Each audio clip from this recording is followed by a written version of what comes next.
Hei, asing! Kau mencari mati di sini? Enggak, Bang. Saya nyari sinyal wifi. Mau nelpon emak di kampung. Minggir dikit, ngalangin sinyal. Angin musim gugur di Provinsi Hubei bukan sekadar udara yang bergerak. Ia adalah pisau tak kasat mata yang menyayat kulit siapa saja yang tidak terbiasa dengan iklim pegunungan Cina Tengah. Dedaunan ginkgo biloba yang menguning berguguran, menari-nari ditiup angin dingin yang turun langsung dari puncak-puncak bersalju. Namun, bagi Bayu, seorang pemuda berusia 28 tahun asal pedalaman Kalimantan Tengah, dingin yang menggigilkan ini tidak seberapa dibandingkan dengan rasa rindu yang membakar dadanya. Kerinduan akan hangatnya matahari khatulistiwa dan aroma tanah basah hutan Borneo. Bayu bukanlah seorang turis berkamera yang sedang menikmati pemandangan kuil-kuil kuno yang bertengger magis di atas awan. Ia adalah seorang tenaga kerja Indonesia, TKI, kuli kasar yang bekerja di proyek ambisius konstruksi rel kereta api cepat yang membelah lembah curam di kaki Gunung Wudang. Tangan kasarnya yang kapalan menjadi saksi bisu kerja kerasnya memindahkan batu dan besi demi menafkahi keluarga jauh di seberang lautan. Setiap pagi, saat kabut tebal masih menyelimuti bara pekerja dan matahari belum berani menampakkan wajahnya di ufuk timur, Bayu sudah terbangun. Di ruangan sempit berbau apek keringat itu, di antara dengkuran rekan-rekan kerjanya yang kelelahan setelah shift panjang, Bayu melakukan ritual sunyi yang sudah mendarah daging sejak ia kecil. Ia tidak melakukan senam pagi biasa atau peregangan otot sembarangan. Ia berdiri di sudut ruangan yang remang, memejamkan mata, dan mulai bergerak. Gerakannya lambat namun bertenaga, seolah sedang menahan beban berat tak terlihat. Napasnya diatur sedemikian rupa, dalam dan teratur, seolah menarik energi bumi masuk ke dalam paru-parunya dan membuang racun kelelahan. Ia sedang melatih bunga, langkah dasar dari silat Kuntau Dayak warisan kakeknya. Kuntau bukan sekadar bela diri baginya. Itu adalah doa, itu adalah identitas. Sebuah pusaka tak terlihat yang ia bawa merantau jauh ke negeri orang. Gerakan tangannya mengalir seperti air sungai Kahayan, namun kakinya menancap kokoh seperti akar pohon ulin. Bayu membayangkan dirinya bukan di barak sempit, melainkan di tepian sungai di kampung halamannya, menyerap kekuatan alam untuk memperkuat jiwanya yang seringkali goyah karena kesepian di tanah rantau. Gunung Wudang menjulang megah di kejauhan. Puncaknya yang ikonik seringkali tertutup kabut abadi, seolah menyembunyikan rahasia ribuan tahun. Bagi penduduk setempat, itu adalah tanah suci, gerbang menuju surga, tempat kelahiran Tai Chi dan pusat dari seni bela diri internal yang legendaris. Bayu sering memandang puncak itu saat istirahat kerja sambil menyeka keringat di dahinya. Ia merasakan ada getaran aneh yang memanggil naluri kependekarannya. Sebuah resonansi antara jiwa petarungnya dengan energi purba gunung itu. Ia menghormati tempat itu sebagai pusat kebudayaan besar. Namun ia tidak pernah merasa inferior. Di dalam darahnya mengalir keberanian Panglima Burung, dan di dalam tas kusam di bawah tempat tidurnya, terbungkus kain merah lusuh namun bersih, tersimpan sebuah mandau tua. Mandau itu bukan hiasan dinding. Bilahnya yang hitam legam tidak pernah berkarat, menyimpan semangat leluhur yang siap bangkit kapan saja. Suatu sore, sepulang kerja yang melelahkan, Bayu memutuskan untuk tidak langsung pulang ke barak. Ia membersihkan diri ala kadarnya dan berjalan-jalan ke kota kecil di kaki gunung. Kota itu adalah gerbang bagi para peziarah dan turis, sekaligus tempat di mana para murid dari berbagai perguruan Wudang sering berkumpul untuk bersantai. Kota itu hidup dengan denyut pariwisata. Toko-toko pedang replika berjejer rapi. Aroma dupa dari kuil-kuil kecil bercampur dengan bau gurih mie tarik dan stinky tofu yang menggugah selera. Lentera merah mulai dinyalakan, menambah suasana eksotis. Bayu berjalan santai dengan jaket tebalnya yang sedikit kekecilan, tangannya dimasukkan ke saku, hanya ingin mencari makan malam murah dan menikmati suasana sore yang damai sebelum kembali ke rutinitas keras memecah batu esok hari. Namun, kedamaian sore itu terusik secara tiba-tiba. Dari arah alun-alun kecil di depan sebuah kedai teh tua yang arsitekturnya masih asli zaman dinasti Qing, terdengar keributan. Bayu melihat kerumunan orang melingkar. Wajah-wajah mereka tegang. Suara bentakan kasar dalam bahasa Mandarin terdengar nyaring membelah udara. Bayu, yang sudah 2 tahun bekerja di sana dan cukup fasih berbahasa lokal karena sering berinteraksi dengan mandor dan pedagang pasar, mengerti betul arti kata-kata kasar itu. Ada nada arogansi yang kental, Nada superioritas yang sangat dibenci oleh setiap orang Dayak yang memegang teguh filosofi, Huma Betang. Hidup damai dalam kebersamaan, saling menghormati, namun pantang diinjak harga dirinya. Ia menyeruak sedikit ke dalam kerumunan, mencoba melihat apa yang terjadi tanpa menarik perhatian. Pemandangan di depannya membuat darahnya mendesir panas. 3 orang pemuda mengenakan seragam latihan bela diri tradisional berwarna biru laut dengan sabuk sutra, tanda murid resmi perguruan Wudang, sedang mengintimidasi seorang pedagang tua penjual souvenir. Salah satu dari mereka, yang berbadan paling tegap dengan rambut dikuncir kuda, menendang keranjang dagangan si orang tua dengan keras. Perang! Bunyi barang pecah belah terdengar menyakitkan. Pedang kayu mainan, gantungan kunci inyang, dan patung-patung kecil berhamburan ke tanah yang becek oleh sisa hujan. Si pedagang tua itu jatuh terduduk. Wajahnya pucat pasi ketakutan. Kau pikir barang rongsokan ini layak dijual di gerbang wilayah kami? Kau merusak pemandangan turis. Bentak pemuda itu sambil meludah ke tanah, tepat di dekat tangan si pedagang. Si pedagang tua hanya bisa menangkupkan tangan memohon maaf berulang kali. Tubuhnya gemetar hebat seperti daun kering ditiup angin. Orang-orang di sekitar hanya menonton, menunduk. Tidak ada yang berani campur tangan. Mereka tahu reputasi perguruan bela diri yang menguasai wilayah tersebut. Menentang mereka sama saja dengan cari mati atau diusir dari kota. Darah Bayu mulai mendidih. Bukan kemarahan membabi buta yang menguasainya, melainkan rasa keadilan yang terusik hebat. Kakeknya selalu berpesan, pendekar sejati bukan dinilai dari tingginya ilmu, tapi dari keberaniannya membela yang lemah. Bayu menarik napas panjang, mencoba menenangkan minyak bintang yang seolah bergejolak di dalam nadinya, meminta untuk dilepaskan. Ia tahu betul posisinya yang rentan. Ia adalah pendatang, laowai, orang asing, seorang tamu yang numpang cari makan, seorang pekerja kasar di mata mereka. Mencari masalah dengan murid Wudang sama saja dengan bunuh diri konyol atau deportasi instan yang akan memutus nafkah keluarganya. Namun, hati nuraninya berteriak lebih keras dari ketakutannya. Mandau tidak dicabut untuk pamer, tapi pantang disarungkan jika melihat penindasan, bisik batinnya. Dengan langkah mantap namun tenang, Bayu melangkah maju, menembus batas penonton yang diam membisu. Langkah kaki Bayu terdengar berat dan tegas saat sepatu bot kerjanya menginjak genangan air, memecah keheningan mencekam di lingkaran konflik itu. Ia tidak masuk dengan teriakan heroik atau kuda-kuda tempur. Sebaliknya, dengan sangat tenang, ia berjongkok di depan pedagang tua itu. Tangannya yang kasar namun lembut mulai memunguti gantungan kunci dan mainan yang berserakan di lumpur.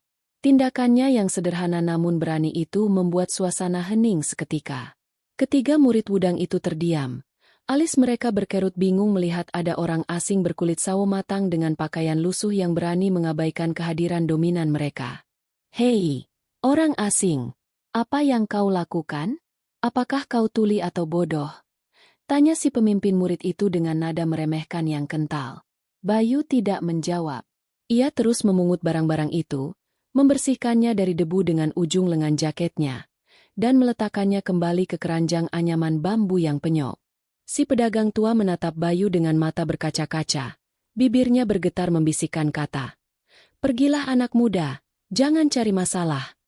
Tapi Bayu hanya tersenyum tipis, senyum khas orang Indonesia yang ramah namun penuh misteri, seolah berkata, semua akan baik-baik saja. Merasa diabaikan dan dianggap angin lalu, ego murid Wudang itu tersentil keras. Ia melangkah maju dengan gusar dan mencoba menendang tangan Bayu yang sedang memegang sebuah patung kura-kura kecil. "Aku bicara padamu, kuli rendah," teriaknya. Kaki itu melayang cepat, mengincar jemari Bayu. Namun, apa yang terjadi selanjutnya membuat mata semua orang terbelalak. Sepersekian detik sebelum sepatu itu menyentuh kulitnya, Bayu melakukan gerakan yang hampir tak terlihat oleh mata awam. Bukan menangkis dengan benturan keras, melainkan sebuah gerakan melingkar halus seperti pusaran air. Punggung tangannya menyentuh pergelangan kaki lawan, mengikuti arah tenaganya, lalu memblokkannya sedikit saja ke arah luar. Efeknya drastis. Si murid Wudang kehilangan keseimbangan karena tenaganya sendiri dibelokkan. Tubuhnya berputar canggung, Kakinya mendarat di tempat yang salah, dan ia hampir jatuh terjerembab mencium tanah jika tidak sigap ditahan oleh kedua temannya yang melompat kaget. Wajahnya merah padam, campuran antara malu yang amat sangat dan kemarahan. Ia menepis tangan teman-temannya dan berdiri tegak, menatap Bayu dengan nyalang. Kau punya kungfu? Siapa gurumu? Desisnya dengan gigi gemeretak. Bayu akhirnya berdiri, membersihkan lutut celananya. Ia menatap mata pemuda itu, bukan dengan tantangan, tapi dengan tatapan tajam dan tenang, seperti mata elang yang mengintai mangsa dari dahan pohon ulin tertinggi. Saya tidak punya kungfu, jawab Bayu dalam bahasa Mandarin yang berlogat asing tapi jelas dan tegas. Suaranya tidak keras, tapi berwibawa. Saya hanya diajarkan oleh orang tua saya untuk menghormati sesama. Di tempat saya, di seberang lautan sana, menendang rezeki orang lain adalah pantangan besar, dosa yang berat. Jika kalian murid perguruan terhormat seperti Wudang yang legendaris, seharusnya kalian menggunakan kekuatan kalian untuk melindungi yang lemah seperti bapak ini, bukan menindasnya seperti preman pasar. Kata-kata itu sederhana, tapi menampar harga diri mereka lebih keras daripada pukulan fisik manapun. Penonton mulai berbisik-bisik, membenarkan ucapan si orang asing. Murid itu tidak terima dipermalukan di depan umum, apalagi oleh pekerja kasar. Ia mencabut pedang latihan kayunya yang tergantung di pinggang, mengarahkannya lurus ke wajah Bayu. Kau berani menceramahiku? Kau hanya tikus tanah yang bekerja di proyek rel, kotoran di sepatu kami. Apa yang kau tahu tentang kehormatan Wudang? Tanpa aba-aba atau peringatan, ia menyerang. Tusukan lurus, cepat, dan tajam. Sebuah jurus dasar pedang Wudang yang mematikan meski hanya menggunakan kayu. Penonton menahan napas. Beberapa menutup mata. Mereka mengira pekerja asing itu akan babak belur atau giginya rontok. Tapi Bayu tidak mundur setapak pun. Saat ujung pedang kayu itu hampir menyentuh hidungnya, ia menggeser kakinya membentuk pola segitiga, langkah khas kuntau. Tubuhnya miring sedikit, membiarkan ujung pedang kayu itu lewat hanya 1 inci dari lehernya. Gerakan itu sangat efisien, tanpa tenaga berlebih. Lalu, dengan gerakan tangkapan, buaya menjepit mangsa. Tangan kanannya mencengkeram pergelangan tangan si murid yang memegang pedang, sementara kaki kirinya menyapu kuda-kuda lawan di bagian betis. Gedebuk. Sekali sentak, murid itu terbanting keras ke tanah becek. Pedang kayunya terlepas. Dua temannya yang lain terkejut bukan main melihat pemimpin mereka roboh dalam 1 jurus. Mereka berseru marah, mencabut pedang kayu mereka, dan menyerang bersamaan dari kiri dan kanan. Bayu tidak panik. Ia masuk ke dalam mode tempur. Ia menggunakan langkah 9 penjuru angin. Ia berputar di antara serangan mereka, tidak melawan kekuatan dengan kekuatan, tapi menggunakan tenaga lawan untuk menjatuhkan satu sama lain. Ia mendorong punggung penyerang pertama hingga bertabrakan dengan penyerang kedua. Dalam hitungan kurang dari 1 menit, ketiga murid Wudang itu sudah mengerang kesakitan di tanah. Seragam biru mereka kotor oleh lumpur. Sementara Bayu masih berdiri tegak di tengah mereka. Napasnya bahkan tidak memburu, hanya tatapannya yang waspada menyapu sekeliling. Kabar tentang kuli asing yang mengalahkan 3 murid Wudang dengan tangan kosong menyebar lebih cepat daripada api yang membakar padang ilalang kering di musim kemarau. Cerita itu merambat dari mulut ke mulut di pasar malam, menjadi topik hangat di kedai-kedai teh, hingga menyusup ke asrama-asrama murid di atas gunung yang sunyi. Seperti biasa, cerita itu bertambah bumbu di setiap penyampaiannya. Ada yang bilang Bayu bisa terbang melompati atap, ada yang bilang kulitnya sekeras besi hingga pedang kayu patah saat menyentuhnya, bahkan ada yang bilang dia adalah reinkarnasi pendekar zaman dulu. Namun, terlepas dari segala hiperbola itu, inti ceritanya tetap sama dan tak terbantahkan. Wudang telah dipermalukan di halaman rumahnya sendiri oleh seorang pekerja kasar tak bernama. Keesokan harinya, suasana di lokasi proyek konstruksi terasa berbeda. Rekan-rekan kerja Bayu menatapnya dengan campuran rasa kagum dan khawatir. Saat Bayu sedang mengaduk semen di samping mixer besar, mandornya, Pak Zhang, datang dengan wajah pucat pasi. Bayu, matikan mesinnya. Ada tamu untukmu, katanya dengan suara gemetar.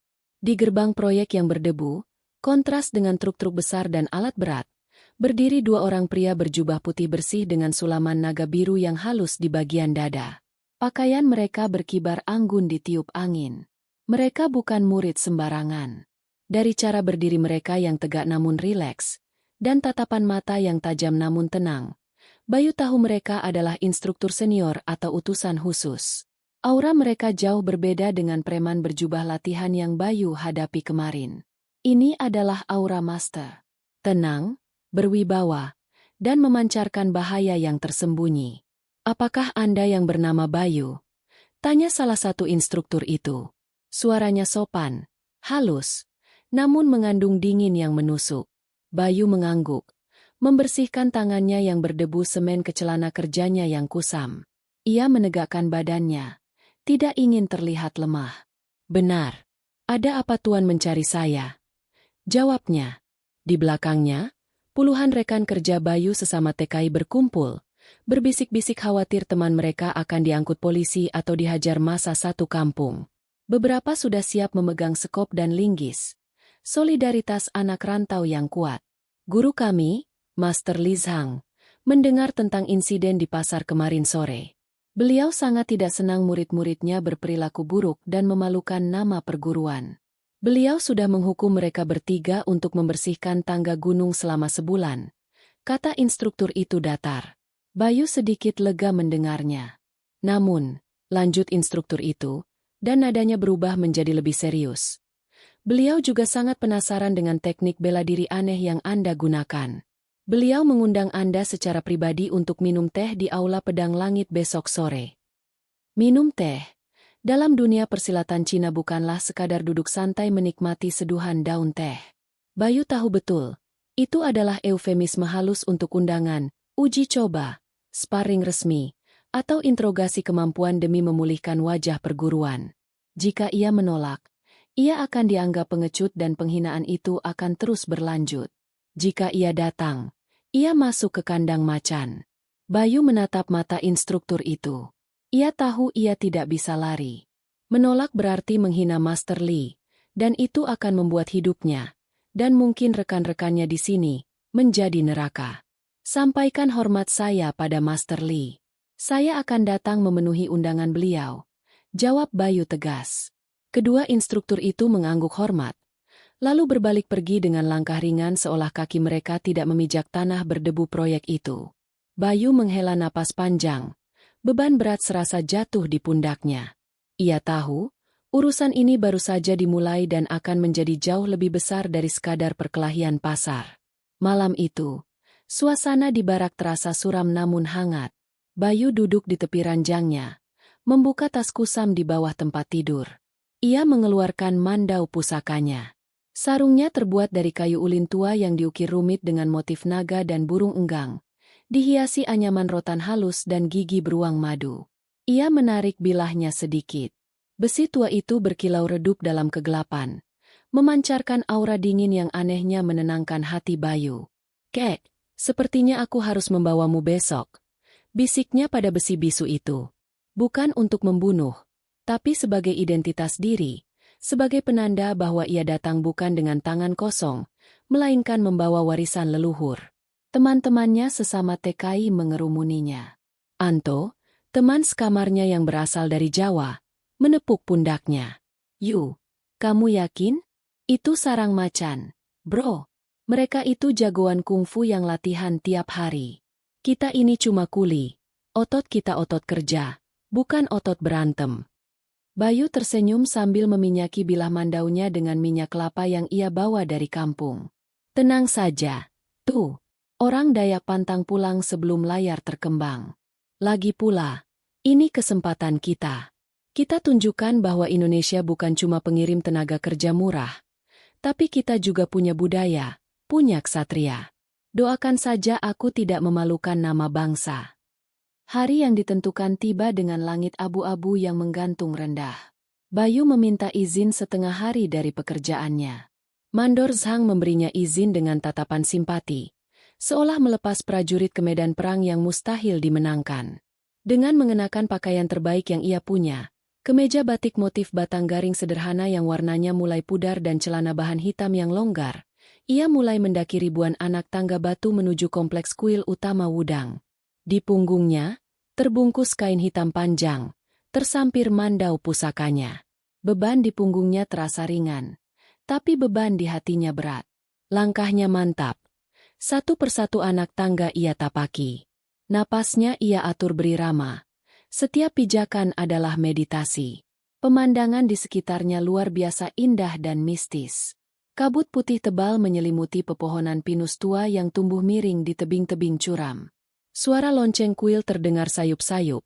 Teng-teng, bergaung memantul di lembah-lembah sunyi. Namun, keindahan itu terasa mengancam. Bayu merasakan ratusan pasang mata mengintipnya dari balik pepohonan, dari jendela-jendela asrama, dan dari balik bangunan-bangunan di sepanjang jalan. Para murid Wudang, junior maupun senior, mengintip ingin melihat siapa orang gila yang berani menerima undangan Master Li ke Aula Pedang Langit. Semakin tinggi ia mendaki, udara semakin tipis dan dingin. Kakinya mulai terasa pegal, tapi ia tidak memperlambat temponya. Ia harus tiba di sana dalam kondisi prima, tidak boleh terlihat lelah. Sesampainya di gerbang Aula Pedang Langit yang megah dengan atap melengkung khas arsitektur Tao, Bayu disambut oleh pemandangan yang mengintimidasi. Puluhan murid berbaris rapi di kiri dan kanan halaman, memegang pedang latihan. Mereka diam mematung, tapi aura permusuhan sangat terasa, seperti gelombang panas yang menekan. Bayu berjalan melewati barisan itu. Dagunya terangkat lurus. Di ujung aula yang luas dan terbuka, duduk seorang pria parubaya di atas kursi kayu berukir naga. Ia mengenakan jubah sutra abu-abu yang jatuh dengan elegan. Rambutnya yang memutih digelung rapi ke atas. Ia sedang menyesap teh dari cangkir kecil dengan gerakan yang sangat tenang, seolah tidak ada orang asing bersenjata yang baru saja masuk ke wilayahnya.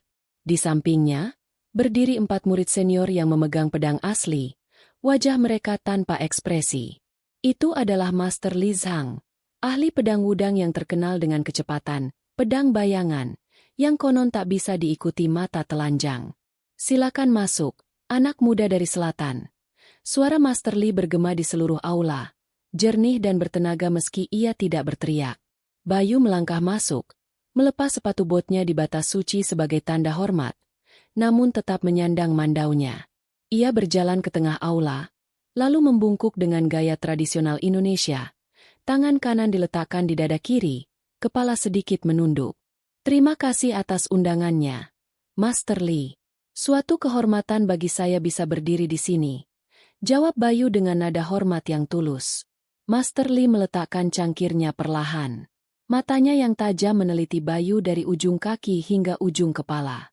Kau mempermalukan muridku di pasar, tapi kau juga memberi mereka pelajaran berharga tentang kerendahan hati. Untuk itu, aku berterima kasih, kata Master Li. Nadanya datar tak terbaca. Tapi, dunia persilatan punya aturannya sendiri. Anak muda, kau menggunakan bela diri asing di tanah Wudang, di depan gerbang kami. Kami ingin melihat, seberapa hebat seni bela diri dari negerimu itu. Apakah hanya bisa mengalahkan murid pemula yang sombong, atau memang punya bobot dan filosofi yang pantas dihormati? Bayu tersenyum rendah hati, tidak terpancing provokasi halus itu. Ilmu saya hanya setitik air dibanding samudra Wudang yang luas dan dalam, Master. Ini hanyalah bela diri kampung, warisan kakek untuk menjaga diri dari binatang buas di hutan Borneo, bukan untuk pamer kekuatan. Jawaban itu membuat beberapa murid senior di samping Master Li mendengus meremehkan. Binatang buas? Gumam salah satu dari mereka, seorang pria dengan bekas luka di pipi. Dia menyamakan seni pedang luhur kita dengan pertarungan liar melawan monyet dan babi hutan. Cukup, kata Master Li mengangkat tangan, seketika membungkam murid-muridnya. Kita buktikan saja di sini. Murid utamaku, Chen, akan menemanimu bermain sebentar. Tanpa senjata tajam agar tidak ada darah yang tumpah di lantai suci ini. Gunakan pedang kayu. Chen, pria dengan bekas luka itu, maju dengan langkah lebar. Ia mengambil sebuah pedang kayu dari rak senjata dan melemparkan satu lagi ke arah Bayu dengan kasar. Bayu menangkap pedang kayu itu dengan satu tangan.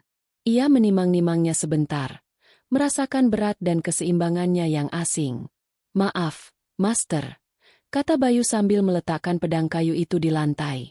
Saya tidak terbiasa dengan pedang lurus panjang ini. Keseimbangannya berbeda dengan jiwa saya. Bolehkah saya menggunakan senjata saya sendiri? Saya berjanji tidak akan membuka sarungnya. Kayu ulin sarung mandau saya cukup tumpul untuk latihan, tapi cukup keras untuk menahan serangan. Permintaan Bayu menimbulkan kasakusuk riuh di antara para murid. Bertarung dengan senjata bersarung dianggap sebagai penghinaan besar atau kebodohan yang luar biasa. Chen merasa sangat diremehkan. Wajahnya memerah menahan amarah. Kau sombong sekali, orang asing. Kau pikir sarung kayu jelek itu bisa menahan teknik pedang wudangku? Seru Chen, suaranya meninggi. Ia merasa harga dirinya diinjak-injak di depan gurunya. Bayu tidak menjawab cemoohan itu. Ia hanya memegang mandaunya yang masih terbungkus sarung dengan tangan kanan. Posisi bilah terbalik menempel di lengan bawahnya. Gaya bertahan khas silat. Silakan, Saudara Chen, katanya tenang. Chen tidak menunggu aba-aba lagi. Ia melesat maju dengan kecepatan tinggi. Pedang kayunya menusuk lurus mengincar dada Bayu. Serangan pembuka yang klasik namun mematikan. Bayu tidak menghindar mundur. Ia justru memutar tubuhnya sedikit, membiarkan tusukan itu lewat, lalu menggunakan bagian gagang mandau yang terbuat dari tanduk rusa yang keras untuk memukul samping pedang kayu Chen. Tak! Suara benturan kayu dan tanduk terdengar keras dan nyaring. Chen terkejut. Tangkisannya terasa sangat keras, seolah ia memukul tiang besi, bukan sarung kayu. Tidak memberi kesempatan Chen berpikir, Bayu merendahkan tubuhnya, melakukan gerakan, langkah 1000 riam. Kakinya bergerak lincah dan rumit, membingungkan pandangan. Chen mengubah serangan menjadi sabetan mendatar yang luas, berniat menyapu kaki Bayu. Namun, Bayu melompat dengan gerakan akrobatik yang aneh namun efektif, berputar di udara menghindari sabetan, dan saat mendarat, ujung sarung mandaunya menyodok rusuk Chen dengan presisi tinggi. Ugh! Chen terhuyung mundur, menahan napas karena nyeri yang menyengat di rusuknya. Bayu tidak melanjutkan serangan. Ia kembali berdiri tegak, memegang mandau bersarungnya secara vertikal di samping badan, menunggu. Lanjutkan, tanya Bayu sopan. Kesopanan itu justru membuat Chen makin murka. Jangan main-main denganku. Chen berteriak. Kali ini ia mengerahkan tenaga dalamnya. Ke dalam pedang kayunya. Urat-urat di tangannya menonjol. Serangannya menjadi jauh lebih berat dan cepat. Us! Suara angin sabetan pedangnya terdengar mengerikan. Hujan serangan datang bertubi-tubi. Tusukan, bacokan, sabetan miring. Bayu bergerak lincah seperti kancil di tengah hutan berduri. Ia menghindari dan menangkis hanya seperlunya. Gaya bertarungnya sangat kontras dengan wudang yang mengalir halus seperti air. Gaya Bayu patah-patah, hentak-hentak, eksplosif, dan mematikan dalam jarak dekat. Setiap kali pedang Chen beradu dengan sarung mandau Bayu, Chen merasakan getaran yang menyakitkan di pergelangan tangannya. Dalam satu kesempatan, saat Chen melakukan serangan melompat, elang menyambar mangsa, yang berisiko tinggi, Bayu melihat celah. Ia tidak mundur, tapi maju menyongsong bahaya. Ia melakukan counter yang tak terduga. Tangan kirinya menangkap pergelangan tangan Chen di udara. Sementara tangan kanannya yang memegang mandau menyapu kaki Chen saat mendarat. Bersamaan dengan itu, ia menggunakan sarung mandaunya untuk mengunci leher Chen dan menekannya ke bawah. Bruk! Dalam sekejap mata, Chen sudah terkunci di lantai batu yang dingin. Wajahnya menempel di lantai, sementara sarung mandau Bayu menekan tenggorokannya, menahan gerakannya sepenuhnya. Chen tidak bisa bergerak. Ia kalah telak. Hening! Seluruh aula terdiam, seolah waktu berhenti berputar. Plok, plok, plok. Suara tepuk tangan pelan memecah kesunyian. Master Li bertepuk tangan dengan wajah yang kini dihiasi senyum misterius. Bagus. Sangat bagus. Gerakan yang efisien, tanpa keraguan, dan memanfaatkan momentum lawan. Itu bukan bela diri sembarangan. Itu seni membunuh yang disamarkan. Bayu segera melepaskan kunciannya. Mundur 2 langkah, dan mengulurkan tangan untuk membantu Chen berdiri. Terima kasih atas pelajarannya, Saudara Chen.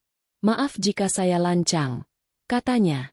Chen, meski wajahnya merah padam karena malu, menerima uluran tangan itu dan mengangguk kaku mengakui kekalahannya. Tapi, suara Master Li berubah serius. Matanya berkilat tajam. Itu baru tangan kosong dan kayu. Wudang terkenal dengan pedang. Dan pedang sejati, butuh ujian sejati. Aku menantangmu, 3 hari lagi, di puncak emas, Jin Dian. Dengan senjata asli. Kita lihat apakah parang hutanmu itu bisa melawan pedang pusaka Wudang yang sesungguhnya. Tantangan senjata asli adalah hal yang sangat serius. Bahkan di dunia persilatan modern sekalipun. Duel seperti ini jarang terjadi secara terbuka. Biasanya dilakukan di balik pintu tertutup untuk menjaga nyawa dan reputasi. Bayu tahu ini bukan lagi soal harga diri pribadi atau nasionalisme sempit, tapi soal keselamatan nyawanya. Jika ia kalah melawan master pedang sekelas Li Zhang, ia bisa cacat seumur hidup atau bahkan mati. Tapi anehnya, darah pejuang di tubuhnya bergolak kegirangan. Adrenalin membanjiri sistem sarafnya. Bayu kembali ke barak dengan pikiran berkecamuk. Berita tentang duel di puncak emas bocor ke kalangan pekerja TKI di proyek. Mereka panik tapi juga bangga luar biasa. Malam itu, mereka berkumpul di barak Bayu, membuat lingkaran doa bersama lintas agama. Suasana haru menyelimuti ruangan. Kami tidak bisa bantu berkelahi. Yu, tangan kami cuma bisa pegang skop. Tapi kami bantu doa dan logistik. Kami kumpulkan uang, belikan kamu makanan bergizi 3 hari ini. Makan yang banyak, kata mandornya, Pak Zhang, yang diam-diam mendukungnya, sambil menyodorkan ayam bakar utuh dan vitamin. Dukungan sederhana ini menguatkan hati Bayu hingga ia meneteskan air mata. 2 hari sebelum duel, Bayu mengambil cuti penuh. Ia tidak ingin berlatih di barak yang ramai. Ia mencari tempat sepi di hutan kaki gunung, jauh dari jalur turis, dekat aliran sungai berbatu yang deras airnya dingin sedingin es. Ia perlu menyelaraskan frekuensi dirinya dengan alam Hubei yang asing. Baginya, alam adalah guru terbaik. Ia mengeluarkan mandaunya, membuka sarungnya perlahan. Bilah itu memiliki ukiran tameng kecil di dekat gagang dan alur darah yang memanjang. Ia mulai berlatih. Bukan jurus indah, tapi jurus mematikan. Ia melatih tebasan roh, sebuah teknik memotong yang mengandalkan kecepatan putaran pinggang dan pergelangan tangan, yang dirancang untuk menebas batang leher musuh dalam satu gerakan. Ia membayangkan lawannya. Pedang Wudang, Jian, itu panjang, lentur, tajam di kedua sisi, dan sangat cepat. Mandau itu berat, pendek, tebal, dan hanya tajam satu sisi. Ia kalah jangkauan. Secara teknis, ia dirugikan. Untuk menang, ia harus masuk ke dalam pertahanan lawan, ke jarak pelukan maut, jarak di mana pedang panjang menjadi canggung dan tidak berguna. Itu berarti ia harus berani mati untuk bisa hidup. Ia harus siap tergores untuk bisa menebas. Di tengah latihannya yang keras, seorang tua misterius memperhatikannya dari balik pohon besar. Orang tua itu adalah penyapu kuil yang sering Bayu sapa setiap pagi saat berangkat kerja. Pakaiannya compang-camping, memegang sapu lidi kasar. Anak muda, sapa orang tua itu dengan suara serak. Bayu berhenti. Waspada, parangmu itu memiliki jiwa yang haus dan ganas. Tapi di Wudang, kami belajar bahwa kelembutan mengalahkan kekerasan. Air yang lembut bisa melubangi batu yang keras. Jika kau melawan baja dengan baja, yang terkuatlah yang menang dan keduanya akan rusak. Tapi jika kau melawan baja dengan air, baja itu akan karatan, tumpul, dan akhirnya patah. Kata-kata itu terngiang di telinga Bayu, membingungkan namun terasa benar. Bayu merenung di tepi sungai. Melawan baja dengan air? Silat Dayak memang keras, hentak, dan eksplosif. Tapi bukankah air sungai Kapuas di kampungnya juga bisa menghanyutkan batang pohon raksasa dan menghancurkan batu besar saat banjir bandang? Ia mulai memodifikasi gerakannya. Ia tidak lagi menahan benturan imajiner dengan keras, tapi mencoba mengalirkan benturan itu, memblokkannya, lalu menghantam balik dengan kekuatan ganda.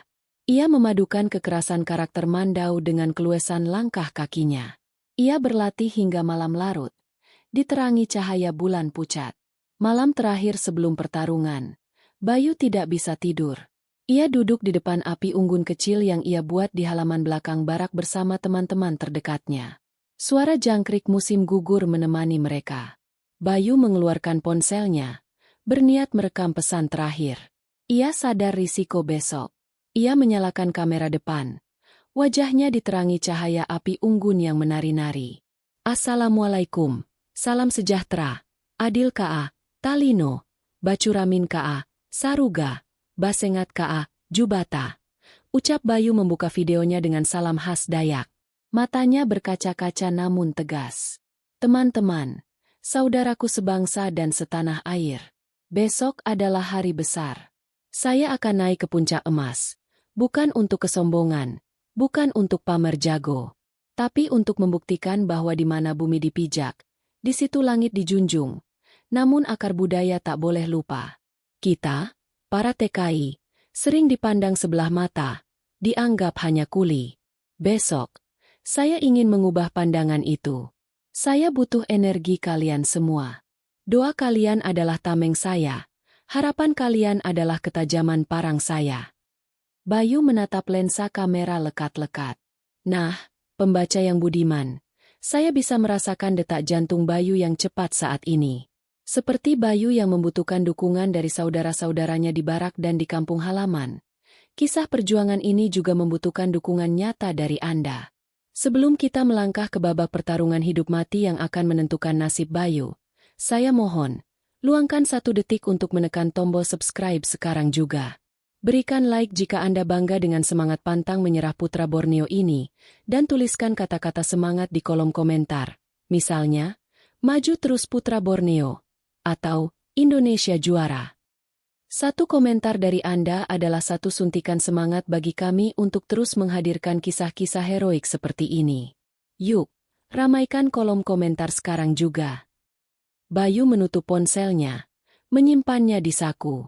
Ia menatap langit malam yang penuh bintang di atas Gunung Wudang. Ia siap.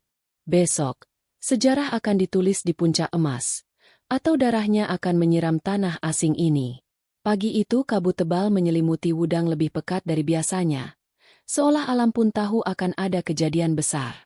Bayu, didampingi 2 sahabat terdekatnya, Anto dan Budi, mulai mendaki menuju puncak emas, Golden Summit. Jalurnya berbeda dengan kemarin. Ini adalah jalur ziarah tertinggi, curam, licin, dan mematikan jika terpeleset. Napas mereka mengepul menjadi uap putih di udara dingin. Sesampainya di puncak, pemandangan yang tersaji membuat bulu kuduk merinding. Sebuah kuil emas berdiri megah, dikelilingi pagar rantai besi raksasa. Angin bertiup kencang, menerbangkan jubah para tetua Wudang yang sudah hadir. Berdiri seperti patung-patung dewa penjaga. Bukan hanya murid Wudang yang ada di sana. Kabar duel ini ternyata telah mengundang perhatian besar. Beberapa perwakilan dari perguruan lain di sekitar Hubei, Shaolin, Amei, dan Kunlun juga mengirimkan utusan. Mereka mendengar desas-desus gila bahwa Master Li, sang pedang bayangan, akan turun tangan langsung melawan orang asing. Ini adalah tontonan langka yang mungkin hanya terjadi sekali seumur hidup. Saat Bayu tiba di arena batu kuno itu, tatapan ribuan mata, baik fisik maupun batin, tertuju padanya. Ia tampak kecil dan rapuh di tengah kemegahan arsitektur kuil dan kebesaran nama-nama yang hadir. Namun, langkahnya tegap, tidak ada keraguan. Ia meletakkan tasnya, mencium tangan kedua sahabatnya sebagai tanda perpisahan, dan berjalan ke tengah arena.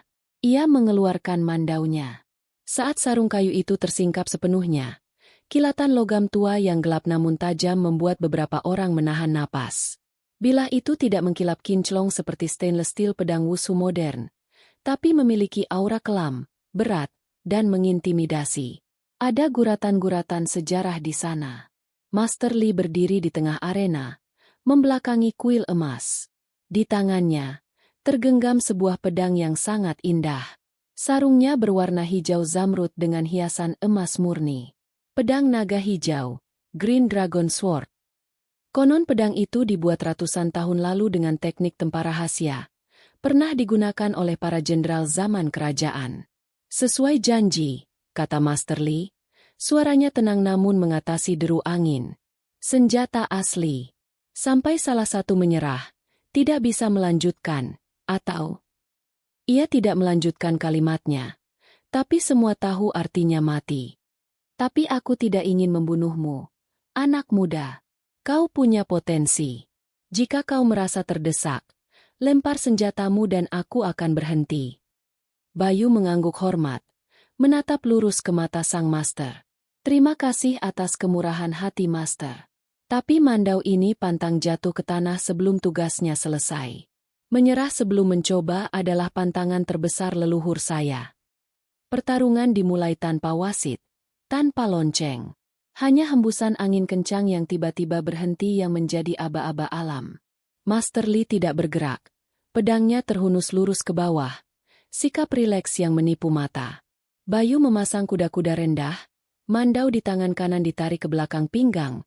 Tangan kiri di depan dada dengan jari-jari terbuka menyerupai cakar. Siap menangkis atau mencengkeram. Seketika, tanpa ancang-ancang yang terlihat, Master Li meluncur. Gerakannya seperti hantu. Kakinya seolah tidak menyentuh batu.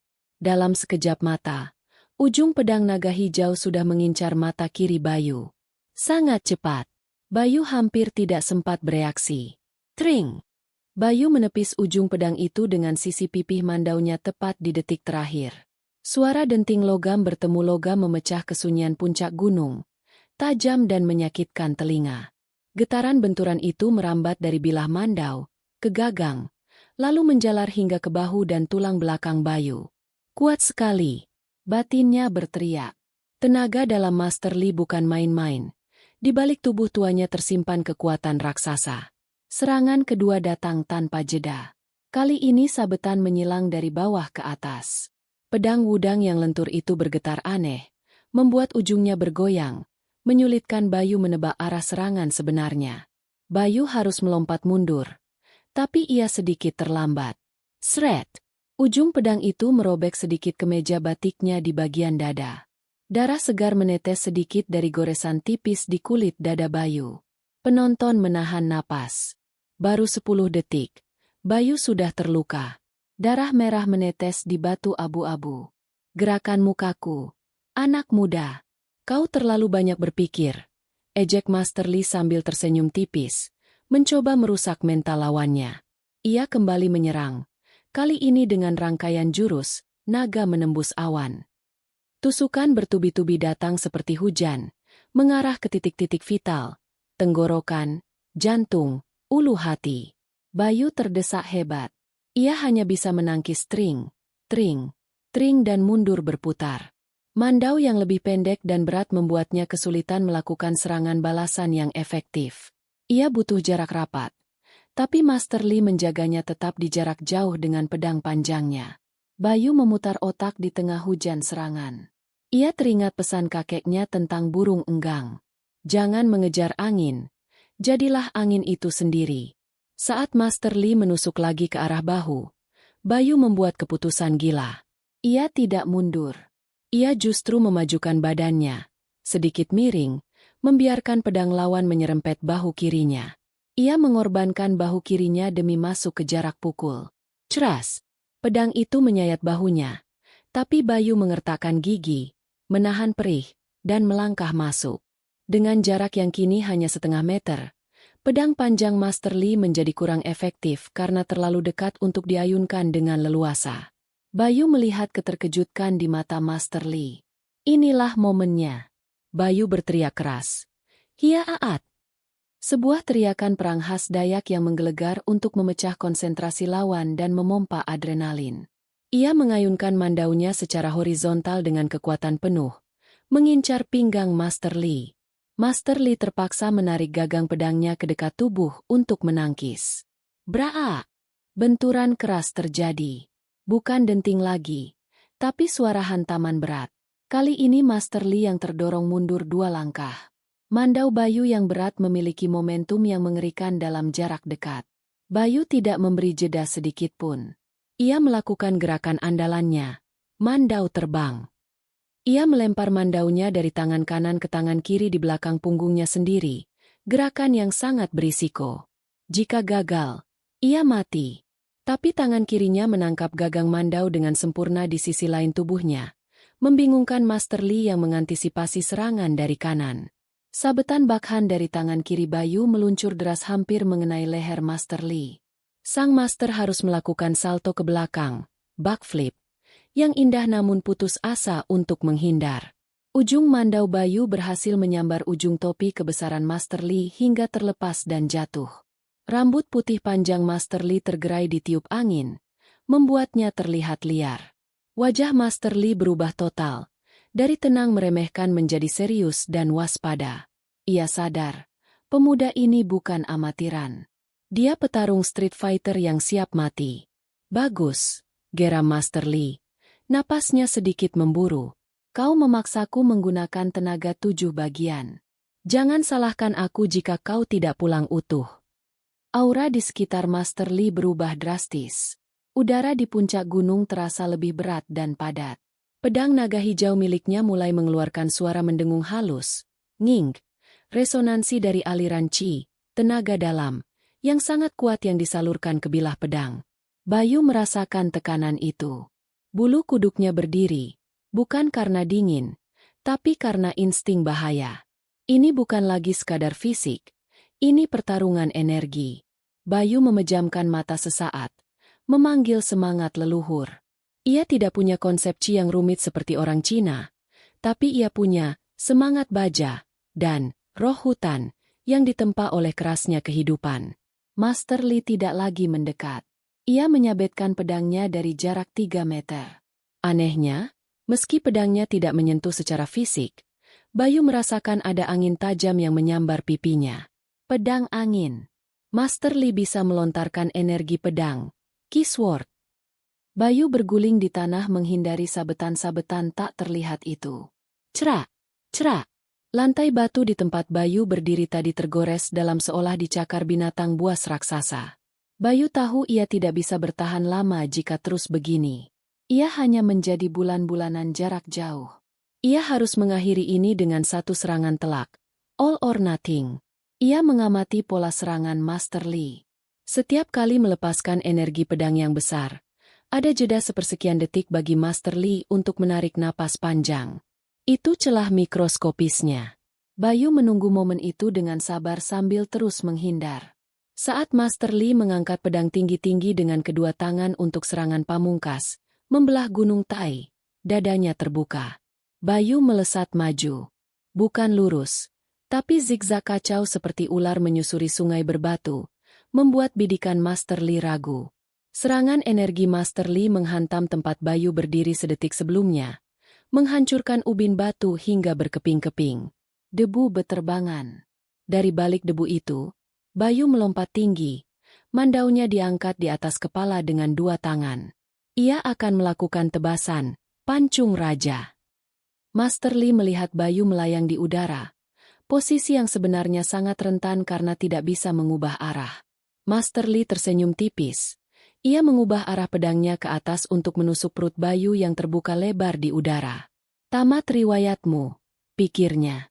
Namun, di udara, Bayu melakukan hal gila yang melawan hukum fisika. Ia menendang udara kosong seolah ada pijakan tak terlihat, memutar pinggangnya dengan paksa, dan mengubah arah tebasan mandaunya. Bukan ke arah tubuh Master Li, karena ia tahu ia akan tertusuk duluan, melainkan menghantam pedang naga hijau itu sendiri. Ia mengincar senjata lawan. Waktu seolah melambat menjadi slow motion. Ribuan penonton menahan napas. Mata mereka terpaku pada titik temu 2 senjata. Mereka melihat mandau tua yang berkarat dan penuh goresan itu meluncur deras ke arah pedang naga hijau yang berkilau indah. Logika bela diri mengatakan, pedang wudang yang ditempa master tempat terbaik dengan baja lipat Damaskus akan memotong parangkuli itu seperti memotong mentega. Traang! Suara ledakan logam memekakan telinga, bergema ke seluruh lembah wudang. Percikan api memuncrat besar sekali, seperti kembang api di siang hari. Keduanya terpental mundur dan mendarat di tanah. Hening! Senyap! Hanya suara angin yang tersisa. Semua mata tertuju pada tangan mereka. Bayu terengah-engah, berlutut dengan satu kaki. Mandaunya masih utuh di genggamannya, meski ada sedikit somplak, geripis, di mata bilahnya. Tangannya gemetar hebat. Darah menetes dari sela-sela jarinya karena guncangan yang begitu keras. Namun, pandangan semua orang beralih ke tangan Master Li dengan horor. Master Li berdiri mematung. Matanya terbelalak tak percaya. Di tangan kanannya, ia hanya memegang gagang pedang dengan sisa bilah patahan sepanjang 1 jengkal. Potongan utama pedang naga hijau tergeletak menyedihkan di tanah, menancap di sela-sela batu ubin. Pedang pusaka Wudang, simbol kejayaan perguruan selama ratusan tahun. Patah, tidak mungkin. Desis seorang murid senior. Wajahnya pucat pasi seperti melihat hantu. Pedang naga hijau patah oleh parang karatan. Master Li menatap patahan pedangnya dengan tatapan kosong, seolah jiwanya ikut patah. Ia tidak percaya. Baja terbaik yang dialiri Qi tingkat tinggi, kalah oleh besi tua yang ditempa dengan ritual mistis di pedalaman hutan tropis. Suasana di puncak emas membeku.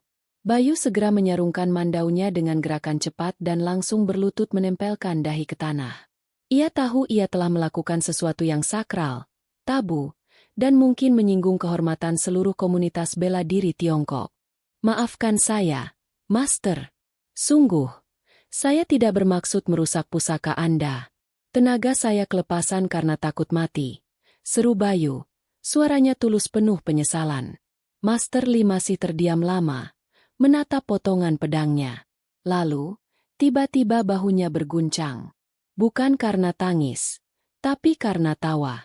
Hahaha, luar biasa, luar biasa. Tawanya lepas dan keras, membingungkan semua orang. Ia membuang sisa gagang pedangnya ke tanah dengan santai. Sudah 50 tahun pedang ini menemaniku. Ia menjadi perpanjangan tanganku, tapi juga menjadi belenggu egoku. Aku menjadi sombong karena merasa memiliki senjata terkuat. Hari ini, seorang pemuda dari seberang lautan mengajarkannya, dan mengajarkanku, tentang kerendahan hati dan kerapuhan, kata Master Li lantang. Ia berjalan menghampiri Bayu, memegang kedua bahunya, dan menyuruhnya berdiri. Bangunlah, pendekar Borneo. Pedang bisa patah. Itu hanya benda mati.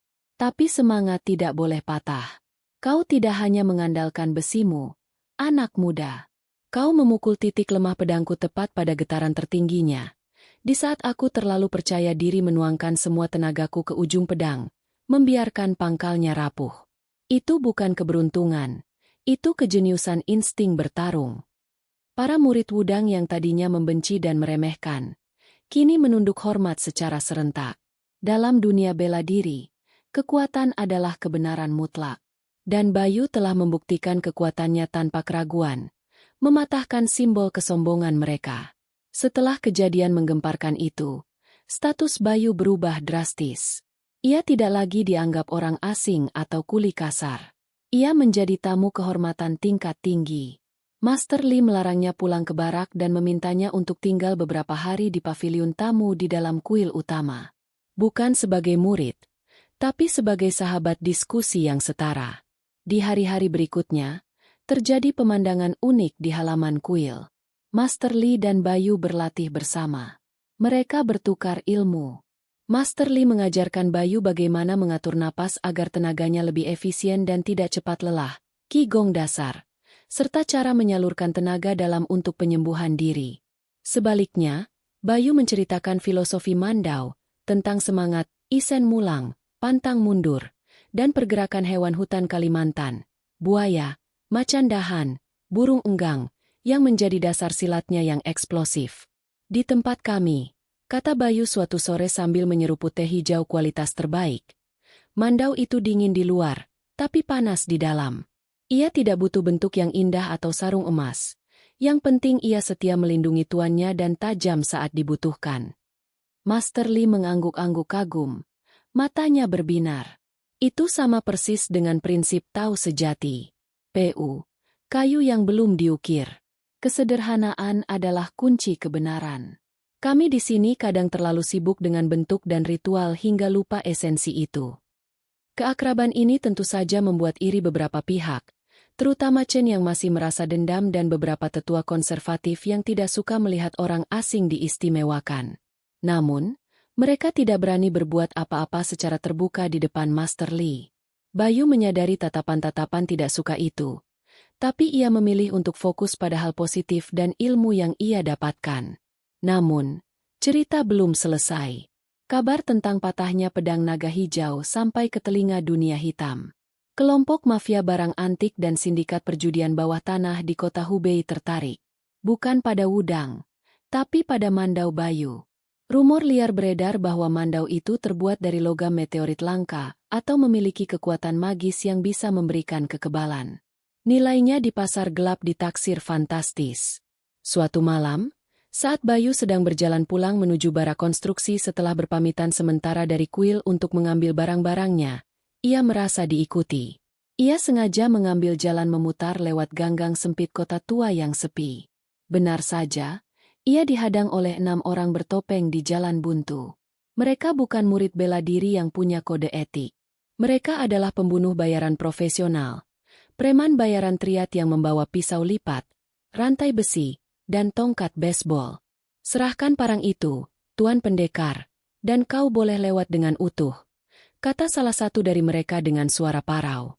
Bayu tersenyum kecut, meletakkan tasnya perlahan. Kalian salah pilih lawan malam ini. Aku sedang lelah dan ingin tidur. Jangan paksa aku membangunkan, teman, di punggungku ini. Pertarungan jalanan pun pecah. Berbeda dengan duel resmi di gunung.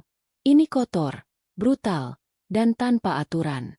Mereka melempar pasir ke mata Bayu, mencoba menyerang kemaluannya, dan mengeroyok dari segala arah. Tapi Bayu yang sudah ditempa pengalaman hidup keras di jalanan dan hutan, tidak gentar. Dengan mandaunya yang masih bersarung, ia berjanji tidak akan mencabutnya untuk kriminal biasa. Ia menghajar mereka. Sarung kayu ulin itu sekeras besi. Tiap pukulan membuat tulang rusuk retak dan rahang bergeser. Bayu bergerak ganas. Naluri bertahan hidupnya menyala. Dalam kegelapan gang, mata Bayu seolah bersinar. Gerakannya buas seperti macan terluka. Namun, jumlah lawan terlalu banyak dan mereka licik. Sebuah rantai besi berhasil melilit kaki Bayu, membuatnya terjatuh. Pisau-pisau berkilatan mengincar tubuhnya yang tergeletak. Saat Bayu mulai kewalahan menahan serangan keroyokan di tanah, tiba-tiba sebuah bayangan melesat dari atas atap toko. Us, tak. 2 orang penyerang yang hendak menikam Bayu langsung roboh kaku dengan titik totok yang lumpuh seketika. Bayu mendongak. Di sana berdiri Chen, murid senior Wudang yang dulu dikalahkan dan dipermalukan Bayu. Ia berdiri membelakangi Bayu, pedang di tangannya terhunus. Jangan salah paham, kuli, kata Chen dingin tanpa menoleh. Aku masih tidak menyukaimu. Kau sombong dan gayamu kampungan. Tapi, membiarkan tamu terhormat Guru Li dirampok dan dibunuh oleh sampah jalanan di wilayah kekuasaan kami adalah penghinaan terbesar bagi Wudang. Jika kau mati, harus di tanganku, bukan di tangan tikus got ini. Bayu tertawa kecil sambil bangkit berdiri, menyeka darah di bibirnya. Alasan yang bagus. Kalau begitu, mari kita bersihkan sampah ini bersama-sama, Saudara Chen. Jangan memerintahku, dengus Chen, tapi ia mengambil posisi di samping Bayu. Malam itu menjadi saksi duet maut yang tak terduga. Berdua, mereka menjadi tim yang mematikan. Gabungan silat Dayak yang agresif, close combat, dan mematahkan tulang, dipadu dengan kungfu Dang Chen yang mengalir, menjaga jarak, dan presisi. Para preman itu tidak punya kesempatan. Mereka lari terbirit-birit meninggalkan teman-temannya yang pingsan dan patah tulang. Setelah pertarungan usai, Chen membersihkan debu di jubah birunya dengan angkuh. Teknikmu tadi lumayan. Sedikit kasar, tapi efektif. Gumam Chen enggan. Bayu menepuk bahu Chen keras-keras hingga Chen meringis. Kau juga tidak buruk untuk ukuran orang yang suka main kayu dan menari-nari. Keduanya saling pandang, lalu tertawa lepas. Malam itu, di gang kotor penuh sampah, permusuhan lama luntur, berubah menjadi persahabatan laki-laki yang diikat oleh darah dan keringat. Waktu kontrak kerja Bayu akhirnya benar-benar habis. Proyek rel kereta api di segmen Hubei sudah selesai dan diresmikan. Bayu harus kembali ke Indonesia atau dipindahkan ke lokasi lain. Tapi ia memilih pulang karena rindu keluarga. Sebelum ia pergi, para murid Wudang, dipimpin oleh Chen dan Master Li, mengadakan pesta perpisahan kecil namun hangat di kaki gunung. Bukan pesta mewah, tapi pesta rakyat. Meja-meja panjang digelar di halaman terbuka. Pedagang tua yang dulu ditolong Bayu di bab 1 datang membawakan arak beras terbaik simpanannya selama 20 tahun. Terima kasih, Nak. Sejak kejadian itu, pasar kami aman. Tidak ada lagi murid nakal yang berani mengganggu pedagang kecil. Kau membawa perubahan moral di sini, katanya sambil menangis haru. Master Li memberikan hadiah perpisahan yang sangat spesial. Ia mengeluarkan sebuah kotak kayu cendana harum. Di dalamnya, terdapat sebuah sarung pedang baru yang dibuat khusus untuk Mandau Bayu. Sarung itu terbuat dari kulit naga, kiasan untuk kulit hewan kualitas terbaik yang disamak dengan ramuan rahasia Wudang, dihiasi ukiran inyang di satu sisi dan burung enggang di sisi lain. Ini simbol persaudaraan abadi antara Gunung Wudang dan hutan Kalimantan. Keseimbangan antara langit dan bumi, kata Master Li hikmat. Bayu menerimanya dengan tangan gemetar karena haru. Ia melepas sarung lamanya yang sudah retak akibat pertarungan, dan memasukkan bilah mandaunya ke sarung baru itu. Klik. Pas sempurna. Saya akan menyimpannya sebagai pusaka keluarga. Master, ini akan saya ceritakan pada anak cucu saya. Malam itu, di tengah api unggun perpisahan, Bayu diminta memberikan sepatah dua patah kata.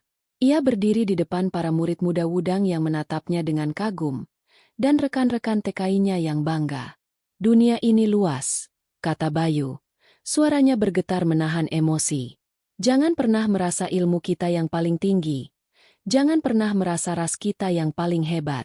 Di atas langit masih ada langit. Kekuatan terbesar seorang pendekar bukan pada seberapa tajam pedangnya atau seberapa sakti jurusnya, tapi pada seberapa besar hatinya untuk menerima perbedaan dan membela kebenaran. Ia mengangkat mandaunya yang bersarung baru. Benda ini dan pedang kalian hanyalah alat. Manusianya yang menentukan apakah alat ini membawa kedamaian atau kehancuran. Salah satu teman Bayu merekam pidato perpisahan yang menyentuh ini.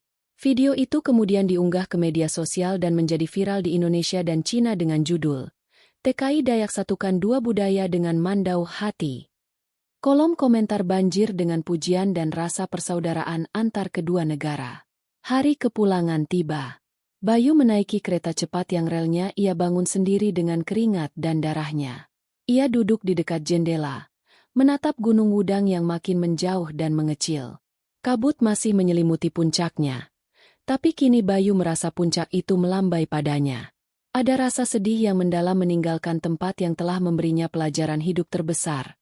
Tapi juga rasa bangga. Ia datang sebagai kuli tak dikenal, diremehkan, dan hampir terusir. Kini ia pulang sebagai legenda, sebagai saudara dari Master Wudang. Perjalanan pulang terasa panjang namun ringan. Di Bandara Soekarno-Hatta, lalu lanjut ke Palangkaraya, ia disambut oleh keluarganya. Tidak ada karpet merah, tidak ada wartawan, hanya pelukan hangat ibu yang keriput dan istrinya yang menangis bahagia, serta tawa anak-anaknya. Bagi Bayu, itu lebih berharga dari pujian master manapun atau medali emas Olimpiade. Sesampainya di rumah panggung kayunya di pinggir sungai, mandau pusakanya ia gantungkan kembali di dinding ruang tamu. Benda itu tampak diam, tenang, seolah tidur kembali. Tapi Bayu tahu, benda itu kini menyimpan memori baru, cerita tentang bagaimana ia pernah beradu dan mematahkan pedang naga di tanah asing yang dingin. Cerita Bayu tidak berhenti di situ. Uang tabungan hasil kerjanya ia gunakan untuk membuka usaha kecil dan sebuah sasana silat sederhana di halaman rumahnya. Ia mengajarkan silat kuntau pada anak-anak kampung, tapi dengan sentuhan baru. Ia menggabungkan metode latihan napas, breathing technique, yang ia pelajari dari Wudang. Hasilnya luar biasa. Murid-muridnya memiliki stamina dan ketenangan yang jauh di atas rata-rata. Ia membuktikan bahwa tradisi lokal, jika ditekuni dengan sungguh-sungguh dan terbuka pada ilmu baru, mampu melahirkan kekuatan yang mengguncang dunia. Sahabat pembaca, kisah Bayu adalah bukti nyata bahwa kita tidak boleh minder dengan identitas kita. Mandau TKI bisa mengguncang Wudang, maka kamu pun bisa mengguncang dunia dengan bakat dan karyamu, apapun itu. Jangan biarkan orang lain meremehkan mimpimu. Sebelum kita menutup lembaran kisah epik ini, saya mengajak Anda sekali lagi. Pastikan Anda sudah subscribe channel ini agar tidak ketinggalan kisah-kisah inspiratif pahlawan tak dikenal lainnya. Like jika Anda cinta budaya Indonesia, dan share cerita ini ke teman-temanmu, ke grup keluarga, ke medsosmu, agar semangat Bayu menyebar ke seluruh negeri. Terima kasih sudah membaca sejauh ini. Kalian luar biasa. 6 bulan kemudian, kehidupan Bayu berjalan normal. Namun, suatu sore, sebuah paket besar berstempel Pos Internasional Tiongkok datang ke rumahnya. Pengirimnya, Liz Hang, Wudang Mountain. Bayu membukanya dengan hati-hati. Isinya adalah sebuah pedang Jian Wudang yang sangat indah, dan sepucuk surat yang ditulis dengan tinta kuas di atas kertas beras, diterjemahkan ke dalam bahasa Indonesia di lembar terpisah. Untuk saudaraku, Bayu. Pedang ini ditempa dari sisa patahan logam pedang naga hijau yang kau patahkan, dicampur dengan baja meteorit baru. Ia menjadi lebih kuat, lebih tajam, dan lebih fleksibel, karena ia belajar dari kekalahan dan kehancurannya. Aku menamainya pedang persaudaraan. Simpanlah ini. Datanglah lagi kapan-kapan, atau kirimkan murid terbaikmu ke sini. Pintu Wudang selalu terbuka lebar untuk putra Dayak. Lizang. Bayu tersenyum lebar. Matanya berkaca-kaca. Ia mengambil pedang itu. Ringan, seimbang, sempurna. Ia berjalan ke halaman, melakukan beberapa gerakan tai chi yang lembut, lalu disambung dengan jurus kuntau yang keras. Di bawah langit sore Kalimantan, harmoni dua dunia telah tercipta dalam tarian seorang mantan kuli bangunan. Malam itu, setelah anak-anak tidur, Bayu duduk membersihkan mandau tuanya dan pedang baru itu. Ia teringat satu hal yang belum pernah ia ceritakan pada siapapun, bahkan pada Master Li atau istrinya. Saat benturan dahsyat di puncak emas itu terjadi, Bayu sebenarnya merasakan mandaunya bergetar ketakutan sesaat sebelum menghantam pedang naga hijau yang penuh energi Qi. Logam tua itu hampir menyerah. Namun, pada detik terakhir yang krusial itu, ia merasakan aliran hangat yang aneh menjalar dari gagang mandau ke lengannya, lalu ke dadanya. Ia mendengar bisikan samar di telinganya, suara kakeknya. "Hajar, cucuku. Jangan takut." Itulah rahasia sebenarnya. Bukan hanya teknik, bukan hanya fisik, bukan hanya taktik memukul titik lemah. Tapi ada restu leluhur, ada doa ibunya, ada harapan teman-temannya yang menyatu menjadi perisai tak terlihat. Mandau itu tidak mematahkan pedang Wudang semata-mata karena lebih keras, tapi karena ia membawa beban doa dan harapan satu suku bangsa yang menolak menyerah. Roh benda itu hidup karena cinta pemiliknya. Kisah Bayu, meski ia tidak pernah memproklamirkannya sendiri, menjadi urban legend yang menginspirasi bagi banyak TKI lainnya di seluruh dunia. Cerita tentang pendekar mandau di Wudang menyebar di komunitas TKI di Korea, Jepang, Taiwan, hingga Arab Saudi. Mereka mulai lebih percaya diri. Mereka tidak lagi berjalan menunduk. Di Korea, ada TKI yang mulai berani membuka sanggar seni reok. Di Jepang, ada yang mengajarkan gamelan. Di Taiwan, ada yang menjuarai kontes menyanyi lagu Mandarin. Bayu, tanpa sadar, telah membuka gerbang pemikiran baru, bahwa TKI bukan hanya pahlawan devisa dalam arti ekonomi sempit, penghasil uang, tapi juga duta budaya yang sesungguhnya. Mereka adalah pejuang di garis depan yang membawa nama baik bangsa lewat perilaku, kerja keras, dan keahlian mereka. Bayu telah mengubah mentalitas kuli menjadi mentalitas duta. Tahun berganti tahun. Waktu berlalu tanpa terasa. Bayu kini sudah tua. Rambutnya memutih, tapi badannya masih tegap dan matanya masih tajam. Di sasana miliknya yang kini sudah cukup besar, puluhan anak berlatih dengan giat. Salah satu murid terbaiknya, Seorang anak yatim piatu bernama Galih yang memiliki bakat luar biasa, bertanya padanya usai latihan. Guru, apakah saya bisa sekuat guru dulu? Apakah saya harus pergi ke Cina dan mematahkan pedang wudang juga untuk menjadi hebat? Tanya Galih polos. Bayu tertawa renyah, mengusap kepala muridnya. Galih, tujuannya bukan mematahkan pedang orang lain. Itu masa lalu guru yang terpaksa. Tujuannya bela diri adalah agar pedangmu sendiri, semangatmu, mentalmu, tidak pernah patah oleh kerasnya kehidupan. Jadilah kuat untuk melindungi yang lemah, bukan untuk menghancurkan yang kuat. Pergilah ke dunia, belajarlah, tapi jangan lupa jalan pulang. Galih mengangguk mengerti. Matanya berbinar. Filosofi itu tertanam dalam di hatinya. Warisan Bayu aman di tangan generasi berikutnya. Matahari terbenam di ufuk Kalimantan, menyinari sungai Kahayan yang mengalir tenang, memantulkan warna jingga keemasan. Bayu duduk di kursi goyang di beranda rumahnya, ditemani secangkir kopi hitam. Ia memandang ke dinding. Di sana, mandau pusaka yang kusam dan penuh goresan tergantung berdampingan dengan pedang wudang yang berkilau indah. Dua besi dari dua dunia yang berbeda, dari dua kebudayaan yang dulunya berbenturan, kini berdamai dalam satu rumah, dalam satu naungan Bhinneka Tunggal Ika. Legenda pesilat Dayak yang mengguncang Gunung Wudang akan terus diceritakan, dari mulut ke mulut, menjadi dongeng pengantar tidur yang membakar semangat anak-anak Borneo. Bahwa kehormatan tidak ditentukan oleh dari mana kau berasal, apa warna kulitmu, atau apa pekerjaanmu, tapi seberapa teguh kau memegang prinsipmu dan seberapa berani kau membela kebenaran. Terima kasih telah membaca kisah epik, Pesilat Dayak Mematahkan Pedang Wudang, versi lengkap dan mendalam ini. Semoga semangat Bayu menyala di hati Anda. Jangan lupa tinggalkan komentar tentang bagian mana yang paling berkesan bagi Anda. Sampai jumpa di petualangan selanjutnya.